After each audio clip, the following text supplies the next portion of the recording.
55 বছর পরে এসেও আমাদের দেখতে হয় যে আমাদের মেডিকেলগুলোতে প্লাস্টিকের বাটা দিয়ে অক্সিজেন মাস্ক বানিয়ে তারপর শিশুদেরকে অক্সিজেন সরবরাহ করা হচ্ছে। অক্সিজেন মাস্কগুলো কিনবার মতো সামর্থ্য আমাদের নাই।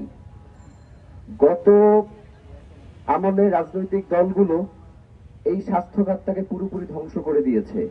তা আমরা ভেবেছিলাম যে জুলাই গণ অভ্যুত্থানের পরে যেই সংস্কারগুলোর প্রস্তাব করা হয়েছে তার মধ্য দিয়ে অন্তত এই জায়গাগুলোর সংস্কার হবে।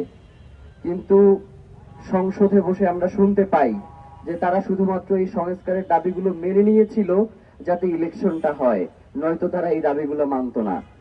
হাজার হাজার শিশু মৃত্যুবরণ করলেও তাদের এই ক্ষেত্রে কোনো কিছু যায় আসে না।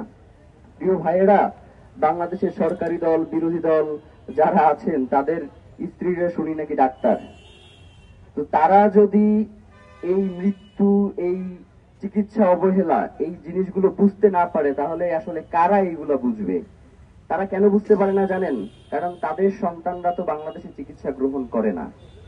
তাদের যেমন মার্কিন যুক্তরাষ্ট্রেও কিন্তু হামের সংক্রমণ হয়েছে।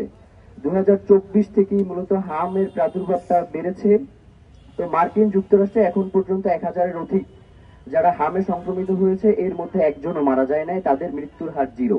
কারণ কি? কারণ তারা এমন একটা স্বাস্থ্য ব্যবস্থা তৈরি করতে পারছিল যেইখান থেকে একজন নাগরিক, সে যেই হোক, তার যেই নাগরিক যে অধিকার, চিকিৎসা সেবা গ্রহণের যে অধিকার, সেটা সে নিশ্চিত করতে পেরেছে। কিন্তু বাংলাদেশে শুধুমাত্র রাজাকার, মুক্তিযুদ্ধ, অমুক তমুক এইগুলো নিয়ে আলাপ করতে করতে আমরা 415 জন আমাদের শিশুদেরকে হত্যা করে ফেলেছি।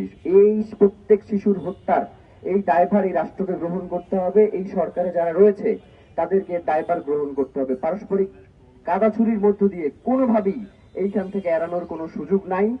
আজকে আমরা সকলে এখানে একটি গায়েবানা জানাজায় হাজির হয়েছি। আল্লাহ অন্তত আমাদের যেন আমাদের রাষ্ট্রপ্রধানদের গায়েবানা জানাজা পড়তে না হয়। মানে মাঝে মধ্যে মনে হয় যে তারাও মরে গেছে, তাদেরও গায়েবানা জানাজা দরকার। তো আমরা আমাদের রাষ্ট্রপ্রধানদেরকে বলি যে আপনারা অতি দ্রুত এই ব্যাপারে যথাযথ ব্যবস্থা গ্রহণ করুন। স্বাস্থ্য খাতে জরুরি অবস্থা জারি করে কিভাবে সবাইকে সঙ্গে নিয়ে এই পরিস্থিতি মোকাবেলা করা যায় সেই সিদ্ধান্তে আসুন।